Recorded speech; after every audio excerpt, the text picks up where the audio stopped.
Ассалаумағалейкум. Бүгін сіздермен осындай тұтас тауық пісіретін боламыз.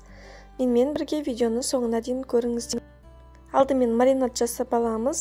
Чеснокқа қара бұрыш, тұз және бір қасық спец саламыз для курицы, соевый соус, күнбағыс майын құямыз. Оларды жақсылап араластырып, мен алдын ала жақсылап жуып, сүлгімен сүртіп алдым. Осылай пышақпен дырычкалар жасап шығамыз. Сөйтіп, соусымызды ішіне жан-жағына жақсылап жағып шығамыз.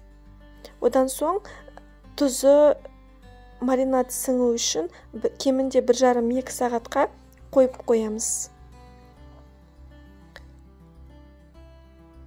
Сонда сіздің курочкаларыңыз әдемі болып піседі, өйткені оған маринад сіңеді. Енді мен қасына көкөністер дайындайтын боламын. Чеснок және пияз, одан соң картопты үлкен-үлкен қылып, бір картопты 4-ке бөліп, одан соң оған қара бұрыш және күнбағыс майын құямыз. Барлығын жақсылап араластырамыз. 180 градуста мен конвекция қосып қойдым. Сонда сіздің курочкаларыңыздың сырты қытырлақ болып әдемі болып пісетін болады. Мен осылай 180 градуста 35 минут пісіріп алып, кері жағын аударып қойдым. Тағы да бір 20 минуттай пісіріп алыңыздар.